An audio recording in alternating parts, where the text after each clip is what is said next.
think? Do you ever look back at how much you've changed in the last 10 years? I don't know. How much have I changed? Like, you weren't a cigar guy 10 years ago. Oh, yeah, but You weren't a cigar guy, and you know what else you weren't? I still like cigars. Can I call you on what else you weren't? Which I wasn't either, but now I am. What? You weren't a watch guy. Yeah. You were not a watch guy. Well, the UFC bought me a watch. They bought me a Rolex. Really? It was really nice. And then I did a podcast with Matt Farah. You know Matt from Smoking Tire? Of course I know Matt Farah. And I was making fun of watch people. I'm like, what are you going to watch this for? What's wrong with you? And then as time went on, I bought a watch. And then I started getting into the mechanics of them. And I didn't even before know the difference between like a quartz watch and an automatic watch. Thank you. I was like, what's the difference? Who gives a shit if it fucking ticks or if the thing? And then I started realizing, like, oh my God, there's all these little tiny pieces, and the movement of your wrist is what. Oh, sorry. The movement of your wrist is what makes the fucking watch wind, and that it could stay winding forever like that. Like what? And then I just started getting into the history of how these things were made. And how crazy it is that someone figured out how to make these little springs and gears move exactly to the tune of 24 hours in a day. Like, it's pretty wild. The ones that blow me away are the moon phase watches. Yeah. Those moon phase watches. Like, so I don't know what I like.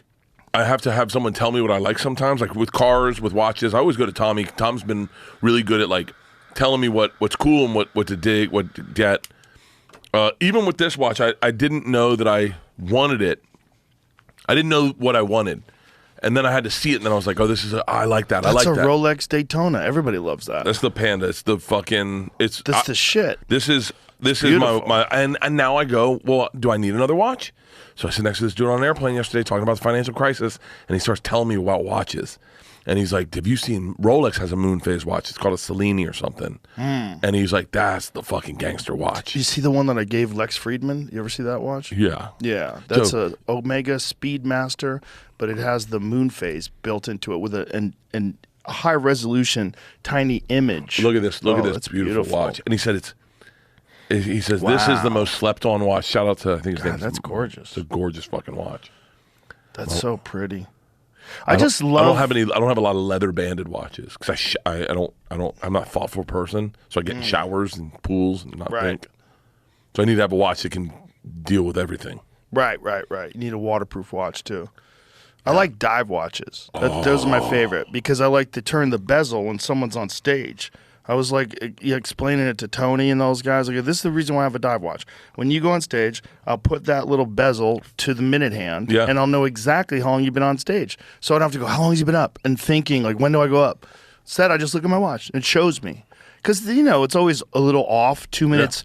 Yeah. Someone's supposed to go on at 8, they go on at 8:04, and, like, you don't know when you get off. Yeah. And so to have that little feature on a dive bezel where the bezel spins around to the minute hand is fucking huge. The GMT is I told Leanne I wouldn't buy a watch for a year because she gave me this for my birthday.